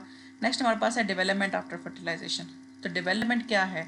एक बार यहाँ पर ये फर्टिलाइजेशन हो जाए तो क्या होगा कि ये जो ह्यूमन बींग्स के केस में ये जो 2n है ये जाके यूट्रस के अंदर रेस्ट करेगा और वहाँ पर अपनी ग्रोथ करवाएगा। वहाँ पर इसी सेल से आंखें, कान, नाक, आपकी पूरी बॉडी बनेगी। दैट इज़ कॉल्ड डेवलपमेंट, ठीक है। अब ग्रोथ और डेवलपमेंट में फ़र्क है। डेवलपमेंट जैसे आप एक घर बनाते हो ना, तो आप उसके बेसिक जो पैटर्न है वो बनाते हैं। जिसको हम अपनी ज़बान में एरे बोलते हैं, ठीक है। उसके जो बेसिक पैटर्न्स बनते हैं वो है डेवलपमेंट, लेकिन जब वो उसकी दीवारें खड़ी करते हैं दैट इज़ ग्रोथ। वो तो बेसिक पैटर्न तो पहले ही बन गया ना, किस जगह पे वॉशरूम में आना है, किस जगह पे किचन में आना है, वो बेसिक डेवलपमेंट है। और फिर वो जस्ट साइज में ग्रो करे दैट इज़ ग्रोथ। इसी तरह ह्यूमन बॉडी की जो बेसिक स्ट्रक्चर है, इंफ्रास्ट्रक्चर, वो नेचर पहले ही डेवलप कर देती है, बाद में सिर्फ उसकी ग्रोथ होती है। तो डेवलपमेंट के केस में एक सेल आगे जाएगा, जाइगोट बनेगा, जाइगोट से एम्ब्रियो बनेगा, ये देखें एम्ब्रियो से मोरूला, ब्लास्टोसिस्ट और फिर एम्ब्रियो बन जाएगा। तो ये स्टेजेस हैं मल्टीपल, या आप किसी फर्स्ट ईयर या सेकंड ईयर में बहुत डिटेल से पढ़ोगे, लेकिन अभी के लिए सिर्फ इतना ही कि सेल्स जो है वो अपने आप को मोल्ड करके कुछ सेल्स जो है वो नाक बना देते हैं आपका, कुछ सेल्स कान, कुछ सेल दिल बना देते हैं, कुछ सेल इंटेस्टाइन बना देते हैं, कुछ सेल आपका पाँव बना देते हैं, तो कुछ सेल स्किन सेल्स बनते हैं, कुछ हड्डियाँ बन जाती हैं। तो ये सारे बेसिकली इस एक सेल के अंदर सारे का सारा कोडेड फॉर्म में मौजूद होता है। अब हमारे पास 3 तरह की जो है वो ये डेवलपमेंट होती है, विविपेरस, ओविपेरस एंड ओवोविविपेरस, ठीक है। सबसे पहले हम विविपेरस को देखेंगे। विविपेरस वो हैं कि ये क्या होता है कि जो नया बेबी होता है या जो नया जाइगोट होता है वो बॉडी के अंदर डेवलप होता है that is viviparous. Human beings के केस में पूरे का पूरा बेबी बॉडी के अंदर, मदर बॉडी के अंदर डेवलप होता है, दैट इज़ विविपेरस। ओविपेरस क्या होता है? ओविपेरस ये होता है कि एक फर्टिलाइजेशन बॉडी के अंदर होगी, एग बनेगा, एग के अंदर एग जो है वो हैन ले कर देती है, ठीक है। जब एग वो दे देती है तो बाद में पूरी चूज़े की डेवलपमेंट होती है, दैट इज़ ओविपेरस, ठीक है। और ओवोविविपेरस क्या है कि the egg develop inside the mother's body. एक बार अंडा अंदर डेवलप हो गया और सारा जो बेबी है वो बन गया, वो स्टिल अंडे के अंदर है, लेकिन अब के वो उसको क्या करेगी, ovoviviparous can be found in certain species of shark and snake. अच्छा, ये शार्क एंड स्नेक के अंदर होता है, ये ज़्यादातर जो समुद्री मछलियाँ हैं उनके अंदर होता है। तो क्या होगा, ये एग फीमेल बॉडी के अंदर ही रहेगा, लेकिन डेवलपमेंट उसी के अंदर होती रहेगी। इस केस में ओविपेरस में एग उसने ले कर दिया, बाहर डेवलपमेंट हुई, और विविपेरस में एग वगैरह के अंदर डेवलपमेंट नहीं हो रही, जस्ट बॉडी के अंदर डेवलपमेंट हो रही है, प्लेसेंटा के थ्रू बेबी को नई खुराक मिल रही है। तो विविपेरस इंसानों के लिए है, ओविपेरस हेंस वगैरह के लिए, और ओवो विविपेरस शार्क्स एंड स्नेक्स के लिए है, ठीक है, जिसमें एग्स बॉडी के अंदर बन रहे हैं और उन एग की डेवलपमेंट अंदर ही हुई है, उसके अंदर बेबी अंदर ही बन रहा है एग के अंदर, लेकिन एक बार जब डेवलपमेंट पूरी हो जाएगी तो वो एग वो ले कर देंगे और उस एग से कोई नई स्पीशी निकल आएगी। ओके, नेक्स्ट हमारे पास है एसेक्सुअल एंड सेक्सुअल रिप्रोडक्शन। तो ये हमने सबसे पहले पढ़ लिया था, बहुत पहले, जब पहला दूसरा है उसी में मैंने ये चीज़ पढ़ा दी है, आप वहाँ जाके देख सकते हैं। अगर आपने लेक्चर वीडियो नहीं सुनी तो I am just getting back for you. ये जी एसेक्सुअल एंड सेक्सुअल रिप्रोडक्शन मैंने फर्स्ट पेज पे समझा दिया। अब हम आगे चलते हैं। तो अब क्योंकि वो समझा दिया तो अब हम एसेक्सुअल की टाइप्स पढ़ेंगे। वहाँ पे मैंने आपको बताया था ना कि हम एसेक्सुअल की टाइप्स पढ़ेंगे। एसेक्सुअल क्या है कि सेक्सेस इन्वॉल्व नहीं है, गैमीट्स इन्वॉल्व नहीं है, दो पेरेंट्स मेल्स और फीमेल्स इन्वॉल्व नहीं है, बल्कि एक ही पेरेंट होगा। जैसे आपको यहाँ पर एक स्पीशी नज़र आ रही है, ये स्पीशी क्या करेगी, अपने आप को एलोंगेट करेगी, अपना जो क्रोमोसोमल नंबर है उसको डुप्लीकेट मतलब डबल करेगी। तो एसेक्सुअल रिप्रोडक्शन के केस में ये डुप्लीकेट हुआ, डुप्लीकेट से आप देखें एक आधा सेल उस तरफ चला जाएगा, आधा सेल इस तरफ। देखें पहले आपको ये वैक्यूल एक की तरफ नज़र आ रहा है, ये वैक्यूल अब दोनों तरफ बन जाएंगे, आधा उस तरफ खींचेगा ये वैक्यूल और आधा इस तरफ। अब दरमियान से पिंचिंग स्टार्ट होगी और ये दो में कन्वर्ट हो गया, दैट इज़ एसेक्सुअल रिप्रोडक्शन, ठीक है। कोई आपको यहाँ पर स्पर्म या एग्स नज़र नहीं आए, जस्ट एक बॉडी दो बॉडीज़ में कन्वर्ट हो गया, दैट इज़ एसेक्सुअल रिप्रोडक्शन, ठीक है। और ये ज़्यादातर यूनिसेलुलर ऑर्गेनिज्म के अंदर होता है, ऐसे ऑर्गेनिज्म जो एक सेल से मिलकर बने हों, जैसे बैक्टीरिया हो गया, पैरामीशियम हो गया, ठीक है, अमीबा हो गया, हाइड्रा हो गया, इस तरह। खैर हाइड्रा स्टारफिश की बॉडी मल्टीपल सेल से मिलकर बनती है, लेकिन जो बैक्टीरिया है उनकी बॉडी एक ही सेल से मिलकर बनी है। तो ज़्यादातर ये यूनिसेलुलर या सिंपल इनवर्टिब्रेट्स में होता है। सिंपल मतलब जो बिल्कुल सादा इनवर्टिब्रेट्स हैं, ठीक है। वर्टिब्रेट्स में जाके फिर सेक्सुअल रिप्रोडक्शन स्टार्ट हो जाती है। ओके, नेक्स्ट इसके एडवांटेजेस या डिसएडवांटेजेस हम ऑलरेडी डिस्कस कर चुके हैं, लेकिन देखिए एडवांटेजेस में इसमें क्या है कि कोई मेटिंग की ज़रूरत ही नहीं है, ठीक है। मेल और फीमेल के स्पर्म या एग को इकट्ठा होने की ज़रूरत नहीं है, बस वो दूर से ही डेवलपमेंट हो जाएगी। रैपिड पॉपुलेशन इंक्रीज एकदम से पॉपुलेशन इंक्रीज होती है, क्योंकि ये जल्दी से प्रोसेस हो जाता है। इसमें जैसे एक बैक्टीरिया 20 मिनट के अंदर 2 में कन्वर्ट हो जाते हैं, तो अगर आप 24 घंटे देंगे तो वो बहुत ज़्यादा कॉपीज़, हंड्रेड्स ऑफ कॉपीज़ बना देगा बैक्टीरिया। एनर्जी एफिशिएंट है, इसमें एनर्जी का ज़्यादा इस्तेमाल नहीं होता और स्टेबल है, एनवायरनमेंट के अंदर जो है वो इसकी स्टेबिलिटी स्टेबल एनवायरनमेंट के अंदर ये होगा। अगर एनवायरनमेंट अनस्टेबल हुआ तो ये प्रोडक्शन रुक जाती है। डिसएडवांटेजेस क्या हैं? कोई वैरायटी नहीं आएगी, हमें कोई चेंजेस नहीं देखने को मिलेंगे, जस्ट कॉपीज़ होंगी, क्लोन्स होंगे। लेस अडोप्टेबिलिटी मीन्स कि ये अपने एनवायरनमेंट के अकॉर्डिंग लेस अडोप्टेबल होंगे, कोई भी डिजीज़ आएगी ये सारे के सारे एक वक्त में मर जाएंगे। और मोर वल्नरेबल टू डिजीज़, यानी जल्दी से इनको बीमारी लग जाएगी। नेक्स्ट एसेक्सुअल रिप्रोडक्शन की टाइप है। एसेक्सुअल को भी हम पढ़ रहे हैं, ठीक है। सेक्सुअल अभी हमने स्टार्ट नहीं की। एसेक्सुअल मतलब विदाउट सेक्सेस। तो ये बाइनरी फिशन है। बाइनरी फिशन का मतलब है कि एक चीज़ दो में कन्वर्ट हो जाए। ये देखें, ये इसका अंदर जेनेटिक मटेरियल है, बाहर एक बैक्टीरियल सेल है, ये दरमियान से पिंच होना शुरू हुआ, दोनों एक दूसरे से अलग अलग हुए और दो नई स्पीशीज़ बन गई। दिस वाज पेरेंट सेल और ये जो दो थे ये डॉटर सेल्स हैं। तो ये प्रोसेस जहाँ पर एक पेरेंट सेल से दो डॉटर सेल्स बने और जो नंबर ऑफ क्रोमोसोम हो वो हाफ हो जाएं डुप्लीकेशन के बाद, तो डुप्लीकेशन के बाद हाफ होंगे तो ये सेम रहेंगे। ये प्रोसेस माइटोसिस कहलाता है। और जब साइटोप्लाज्म की डिवीजन हो, जिस तरह से यहाँ पर हो रही है, देखें पहले सेल्स की डिवीजन हुई है ना, ये देखें डीएनए दो में डिवाइड हो रहा है, दैट इज कैरियोकाइनेसिस। कैरियोन लफ्ज निकला है न्यूक्लियस से। इसी तरह अब जब सेल्स अलग हो रहे हैं, साइटोप्लाज्म अलग अलग हो रहे हैं, तो दैट इज साइटोकाइनेसिस, यानी कि सेल्स की ब्रेकडाउन। कैरियोकाइनेसिस पहला स्टेप होता है हमेशा, यानी सेल का डीएनए सेपरेट होता है। एंड साइटोकाइनेसिस दूसरा स्टेप होता है जहाँ सेल का साइटोप्लाज्म या पूरा सेल सेपरेट होता है। और इसकी एग्जांपल्स यहाँ पे दी हुई हैं, अमीबा, पैरामीशियम, ठीक है। अब ये जेनेटिकली आइडेंटिकल है, बिल्कुल सेम है, क्योंकि ये एक ही जीन से निकले हैं, एक ही डीएनए से निकल रहे हैं, ठीक। अच्छा, नेक्स्ट हमारे पास है बडिंग। बडिंग बहुत सिंपल सा प्रोसेस है। ये एक समझे स्पीशी है पैरामीशियम, उसकी छोटी सी आउट ग्रोथ निकलेगी एक साइड से, एक उंगली के जैसे, वो बड़ी होती जाएगी और उसके वैसे ही स्ट्रक्चर बनते जाएंगे जैसे मेन ये पैरामीशियम है। एक वक्त आएगा जब ये पूरी मिच्योर हो जाएगी, जब इसे मज़ीद ज़रूरत नहीं रहेगी इस बेस की, तो ये इससे जुदा हो जाएगी। तो अब ये देखें, एक से दो पैरामीशियम बन गए हैं। यहाँ पर कोई सेक्सेस, कोई गैमीट्स इन्वॉल्व नहीं हुए, एक मेल और एक फीमेल की ज़रूरत ही नहीं पड़ी, जस्ट एक के अंदर से दूसरा जो है वो बॉडी आउट ग्रो निकली है और वो निकल गई है। तो हाइड्रा इसकी गुड एग्जाम्पल है, ये हाइड्रा सॉरी पैरामीशियम में कह रही थी, दिस इज हाइड्रा। अब इस केस में भी जेनेटिक्स या जीन्स सेम होंगे, ठीक है, और ये भी बहुत जल्दी जल्दी होगी क्योंकि इसमें कोई गैमीट्स इन्वॉल्व नहीं है। नेक्स्ट हमारे पास एसेक्सुअल रिप्रोडक्शन की टाइप है फ्रेगमेंटेशन या रीजनरेशन। फ्रेगमेंटेशन क्या है? ये देखें, आप पहले प्लेनेरिया का केस देखें। प्लेनेरिया कुछ इस तरह का होता है और अगर ये दरमियान से कट जाए तो ऊपर वाला पार्ट इसका ये पूरी दुम बना लेता है और ये दुम जो है इसका मुंह बना लेती है। तो आप देखें, एक फ्रेगमेंटेशन ने दो स्पीशीज़ बना दी, तो ये बेसिकली प्लेनेरिया के अंदर होता है। और स्टारफिश के अंदर फ्रेगमेंटेशन हो रही है, सॉरी रीजनरेशन हो रही है। तो रीजनरेशन के केस में क्या होता है? दोबारा बनना, ठीक है। दोबारा कैसे बनता है? अच्छा, ये sorry, this is also the fragmentation. Regeneration में फिर आपको समझा देती हूँ इसी केस में।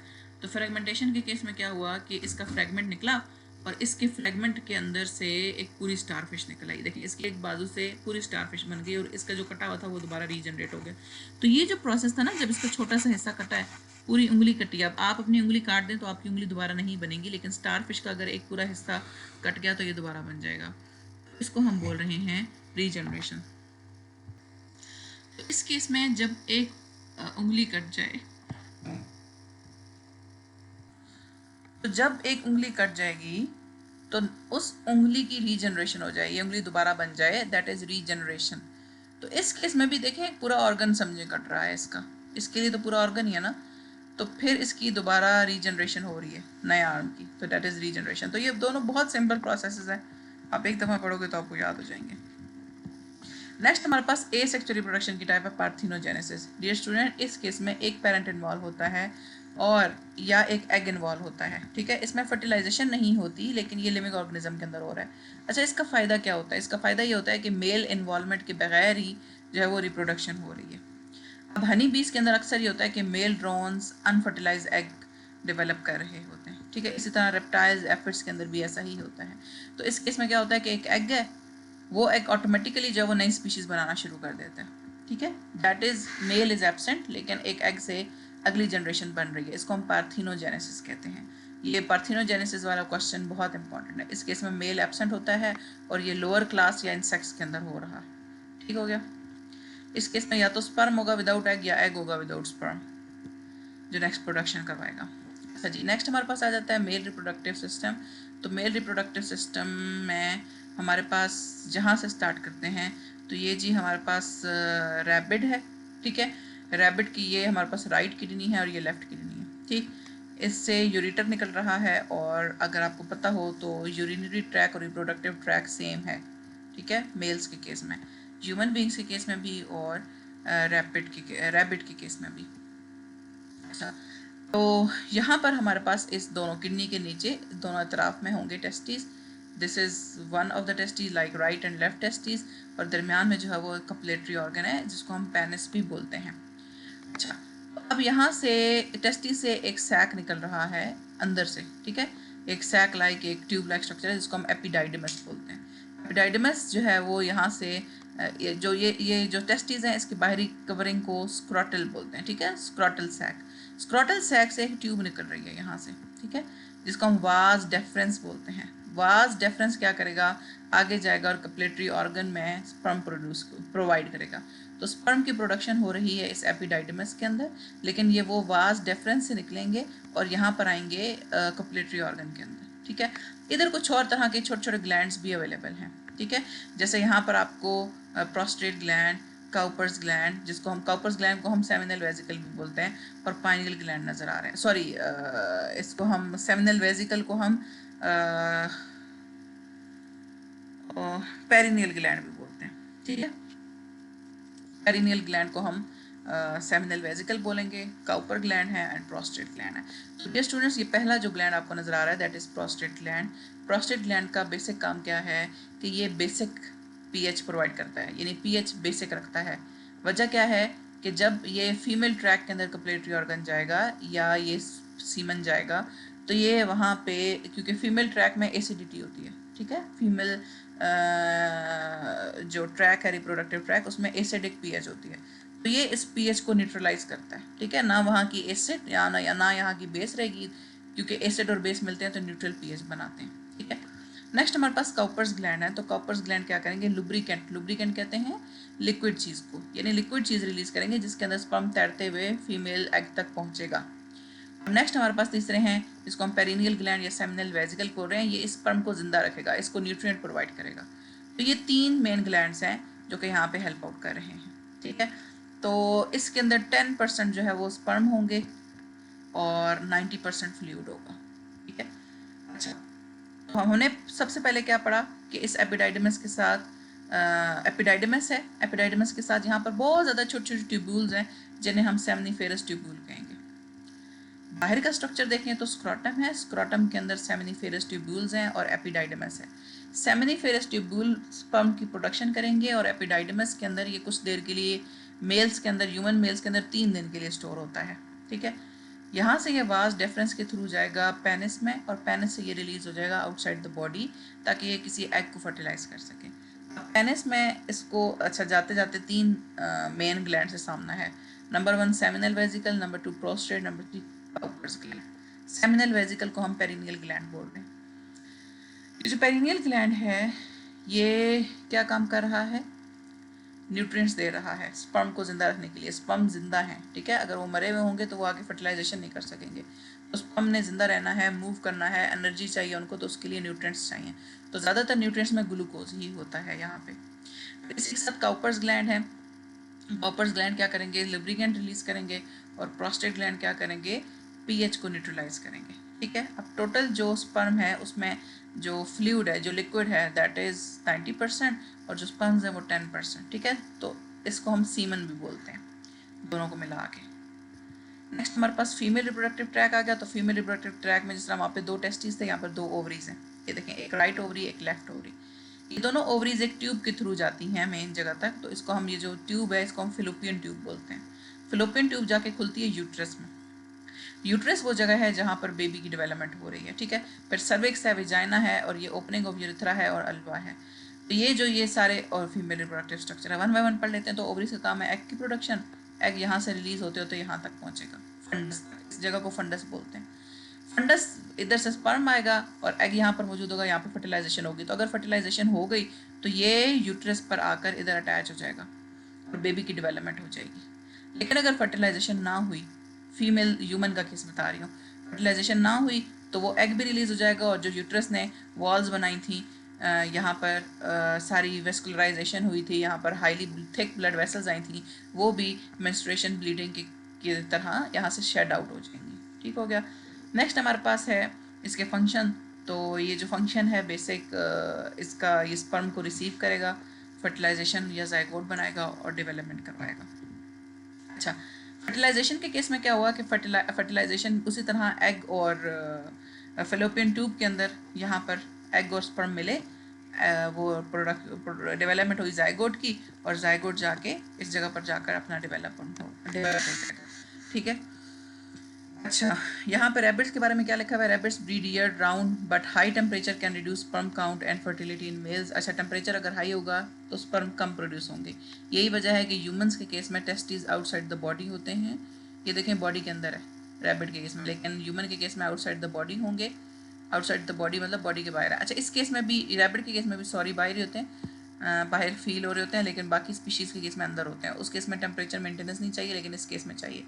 तो अगर वो बॉडी के बाहर होंगे तो उनका टेम्परेचर कम होगा और वो स्पर्म की अच्छी प्रोडक्शन कर सकेंगे। अच्छा, यहाँ पर देखें नेक्स्ट हमारे पास है सेक्स डिटर्मिनेशन। तो सेक्स डिटर्मिनेशन को आप इस तरह से समझें कि टोटल, अगर आप ह्यूमन मेल या फीमेल की बात करें तो टोटल नंबर ऑफ क्रोमोसोम 46 है। ठीक है, तो मैं उसको 2n बोलती हूँ क्योंकि 23 के पेयर हैं। तो फीमेल के केस में वो पेयर XX की फॉर्म में होता है। हमने इसको जस्ट नाम दे दिया है, एक्चुअल में वो XX नहीं होता। हमने जस्ट इसको नाम दिया है कि एक जो 23 पेयर है वो X है, दूसरे 23 पेयर भी X हैं, सेम तरह के होंगे। लेकिन मेल के केस में X और Y हैं। अब जो टोटल 46 क्रोमोसोम है या जो 23 पेयर हैं, उसमें जो 22 पेयर हैं वो सोमैटिक सेल्स कहलाते हैं। सोमैटिक कहते हैं नॉर्मल बॉडी सेल्स को, जैसे मैंने लेक्चर के शुरू में बताया। जो सेक्स सेल्स होते हैं वो जस्ट एक पेयर है। तो जो सेक्स सेल होता है वो फीमेल के केस में आखिरी जो क्रोमोसोम है दैट इज एक्स, इसलिए मैं इसको XX बोल रही हूँ। लेकिन जो मेल का केस है वो है Y। तो जो सेक्स डिटर्मिनेशन क्रोमोसोम है वो फीमेल के केस में X है और मेल के केस में Y है। अगर Y आएगा तो इसका मतलब है एक मेल की डेवलपमेंट होगी, जायगोट मेल का है। अगर वो X होगा इसका मतलब है एक फीमेल की डेवलपमेंट होगी। तो XX इज़ फॉर फीमेल और XY इज़ फॉर मेल। अब फर्टिलाइजेशन कैसे होती है? आपको पता है कि ये 2 है, n 1n में कन्वर्ट होता है, यानी ये दोनों x हटकर एक एक n बनाते हैं। जब इस फीमेल ने 2 बनाए तो ये दोनों XX बना सकेगी, जबकि मेल के केस में क्या होगा कि एक X बनेगा और एक Y बनेगा। अब अगर तो फीमेल का X इस मेल के X के साथ मिलेगा तो अगली क्या प्रोड्यूस होगी? बेटी, यानी गर्ल। और अगर इसका X इसके Y से मिला तो नेक्स्ट क्या प्रोड्यूस होगा? Baby boy. विच मीन्स कि ये मेल के क्रोमोसोम डिटरमाइन कर रहे हैं कि उसने एक्स देना है या वाई। अगर मेल की तरफ से एक्स चला जाएगा फीमेल की तरफ तो एक बेटी प्रोड्यूस होगी, और अगर मेल की तरफ से वाई चला गया इस एक्स के पास तो एक बेटा प्रोड्यूस होगा। और ये 50% चांसेस होते हैं इन दोनों के, प्रोबेबिलिटी 50% है। एक्स एक्स के साथ मिलेगा और एक्स वाई के साथ, या एक्स वाई के साथ मिलेगा। तो बिल्कुल ये एक सिक्के के दो हिस्से हैं कि अगर सिक्के का ऊपर वाला हिस्सा आएगा या सिक्के के नीचे वाला हिस्सा आएगा, ये प्रोबेबिलिटी है। 50% चांसेस हैं कि फीमेल प्रोड्यूस होगी और 50% चांसेस हैं कि मेल प्रोड्यूस होगी। याद रखें, इसका ये हरगिज़ मतलब नहीं है कि एक इंसान की जितने बेटे हैं उतनी बेटियां होंगी। इसका ये हरगिज़ मतलब नहीं है। इसका ये मतलब है कि एक जब फर्टिलाइजेशन हुई है तो उसके अंदर ये चांसेस हैं 50% कि वो मेल भी हो सकता है और 50% चांसेस हैं कि वो फीमेल भी हो सकती है। ठीक हो गया। नेक्स्ट हम ये देखते हैं प्रोबेबिलिटी। मैंने अभी आपको बताया कि 50% चांस होते हैं प्रोबेबिलिटी की, तो ये डिस्कस हो गया पॉइंट। अच्छा जी, नेक्स्ट हमारे पास है MCQs। What marks the functional beginning of the reproductive system. Reproductive system start कब होता है? अभी हमने पढ़ा है प्यूबर्टी के वक्त, बर्थ के टाइम चाइल्डहुड या एडल्टहुड में नहीं होता। What is the primary function of reproduction in living organism. Primary function क्या है? Survival and continuation. हमने पहली स्लाइड में पढ़ा था कि कॉन्टिन्यूटी ऑफ स्पीशीज रिप्रोडक्शन की वजह से है। Which hormone primary responsible for male sexual development, तो दैट इज टेस्टोस्टेरोन। हमने टेस्टोस्टेरोन में पढ़ा था कि जो प्राइमरी सेक्सुअल कैरेक्टर्स हैं वो टेस्टोस्टेरोन की वजह से आते हैं। मेल्स के अंदर testosterone is produce by which cells? Interstitial cells produce करते हैं। ठीक है, सॉरी मैं तब ये पॉइंट भूल गई। सेमनीफेरस ट्यूब्यूल के अंदर इंटरस्टिशियल सेल्स होते हैं जिनको हम लिडिक सेल्स बोलते हैं, उनकी वजह से ये प्रोडक्शन हो रही है। What triggers the release of LH। LH कौन प्रोड्यूस करवा रहा है? LH एस्ट्रोजन जब हाई हो जाता है तो तब LH प्रोड्यूस होता है, और फिर LH के केस में प्रोजेस्टेरोन आगे बनना शुरू हो जाएगा। फिर LH एक दफ़ा प्रोड्यूस होगा तो वो फिर आगे प्रोजेस्टेरोन बनाएगा। इसका मतलब है एक बार एस्ट्रोजन ज़्यादा हो गया तो वो LH प्रोड्यूस कराएगा और LH आगे जाके प्रोजेस्टेरोन प्रोड्यूस करवाएगा। स्पर्मेटोजेनेसिस कहाँ पर हो रही है? सेमिनिफेरस ट्यूब्यूल के अंदर, ट्यूब्यूल में हो रही है। और स्पर्म्स कहाँ प्रोड्यूस हो रहे हैं? लेडिक सेल में प्रोड्यूस हो रहे हैं। ये हमने अभी भी पढ़ा है। अच्छा, which is the first step in sexual reproduction? That is gametogenesis. पहला स्टेप सेक्सुअल रिप्रोडक्शन में गैमीट्स का बनना है। गैमीट्स क्या है? Spermatogenesis, genesis and oogenesis। Next हमारे पास वेयर डज फर्टिलाइजेशन अकर? तो अभी मैंने आपको यहाँ पर डायग्राम दिखाई थी। फर्टिलाइजेशन कहाँ पर अकर हो रही है? इस फेलोपियन ट्यूब में, ठीक है, फेलोपियन ट्यूब के अंदर हो रही है। Which of the following organism is viviparous? तो ह्यूमन विविपेरस है। ह्यूमंस के अंदर पूरे बॉडी की डेवलपमेंट होती है। This asexual reproduction method involve the organism splitting into two equal parts, that is binary fission। आपने देखा था कि दो equal parts में binary fission में development हो रही है। In sex determination in humans, what combination of sex chromosome result in female? तो हमने क्या कहा है अभी कि अगर इधर से X और फादर से भी X आया तो तभी जाके फीमेल प्रोड्यूस होगी। तो इसका आंसर है XX। Which gene on the Y chromosome triggers the development of male characteristics? SRY gene। अच्छा, यहाँ पर मैं आपको बताना भूल गई कि मेल के अंदर ये जो Y जीन है इसको हम SRY जीन कहते हैं। Next, what is the probability of couple having son during each pregnancy? Son हो या डॉटर हो, प्रोबेबिलिटी हमेशा 50% ही रहेगी। 50% चांस होते हैं for male and 50 for female. Which of the following is true about asexual reproduction? Asexual reproduction copies बनाता है, clones बनाता है। ना तो इसमें दो पेरेंट्स इन्वॉल्व हैं, ना जेनेटिक डाइवर्सिटी आती है और ना गैमीट्स की फ्यूजन होती है, जस्ट इसमें कॉपीज बनती हैं। What is the role of scrotum in male reproductive system? Scrotum का यही रोल है कि ये टेस्टिस इसके अंदर मौजूद होते हैं, टेस्टिस को सेव करके रखते हैं, ठीक है। नेक्स्ट हमारे पास है question, what is the primary purpose of reproduction? तो प्राइमरी पर्पस हमने ये कहा कि ensure the survival and continuation of a species. एक स्पीशी सर्वाइव रहे और कंटिन्यू रहे, that is the main important role of reproduction. There are two main types of reproduction, ये हम पढ़ चुके हैं बार बार। आप स्लाइड 1 पे जाएं, मैंने आपको asexual and sexual reproduction table के थ्रू सिखाया है, वही इसका आंसर होगा। At what stage of human development does the reproductive system become functional? तो हम ये बार बार पढ़ रहे हैं, प्यूबर्टी या सनबुलोगत वो एज होती है जहाँ पर एक इंसान सेक्सुअली एक्टिव हो जाता है। Which hormone is primarily responsible for development of male sexual character? तो मेल सेकेंडरी सेक्सुअल कैरेक्टर हम बार बार पढ़े थे, टेस्टोस्टेरोन की वजह से होता है। फिर टेस्टोस्टेरोन आगे जो है वो FSH की प्रोडक्शन करवाएगा। तो टेस्टोस्टेरोन क्या है? ये वो हार्मोन है जो प्रोड्यूस हो रहा है जो कि आगे जाके टेस्टिस के अंदर स्पर्म्स की प्रोडक्शन को हेल्प करेगा। But role of Sertoli cells play in the male reproductive system? अच्छा, सेटोलाइज सेल्स टेस्टिस के साथ होते हैं और इनका बेसिक काम क्या है? ये एक तो स्पर्म को प्रोटेक्ट करेंगे, स्पर्म को न्यूट्रिशन प्रोवाइड करेंगे। तो स्ट्रक्चरल सपोर्ट भी है और न्यूट्रिशनल सपोर्ट भी है। Which hormone is essential for spermatogenesis and act on Sertoli cells? तो सेटोलाइज सेल्स के लिए कौन सी चीज़ कौन सी चीज़ इंपॉर्टेंट है? That is FSH। FSH इस सेटोलाइज सेल्स को कहेगी और सेटोलाइज सेल्स क्या करेगा? आगे जाके न्यूट्रिशन प्रोवाइड करेगा। Which hormone is primarily responsible for development of female secondary sexual characteristics? Estrogen। Estrogen female sexual secondary characters बनाता है, जिसमें हमारे पास स्किन का सॉफ्ट होना, ब्रेस्ट की डेवलपमेंट होना एंड पेल्विस यानी हिप्स का बड़ा हो जाना। नेक्स्ट हमारे पास है what triggers ovulation in the female reproductive system? तो ओव्यूलेशन LH की वजह से है, ठीक है। जैसे ही LH इंक्रीज होना शुरू होगा ओव्यूलेशन स्टार्ट हो जाएगी, या आप यूँ भी कह सकते हैं कि ओव्यूलेशन जैसी होगी LH इंक्रीज होना शुरू हो जाएगा, क्योंकि ओव्यूलेशन पहले होती है और कॉर्पस ल्यूटियम बाद में बनता है और कॉर्पस ल्यूटियम ने LH बनाना होता है। Where is progesterone produce in female reproductive system? Progesterone कहाँ प्रोड्यूस होता है? आपको पता है, हमने पूरा इसका वो पढ़ा है, कॉर्पस ल्यूटियम। पीछे जाते हैं,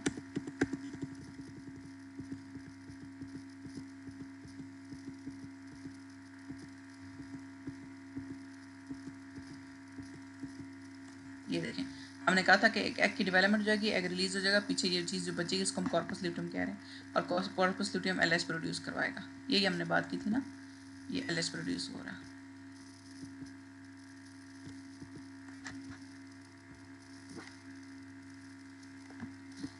सॉरी, ये इस तरह एंड हो गया।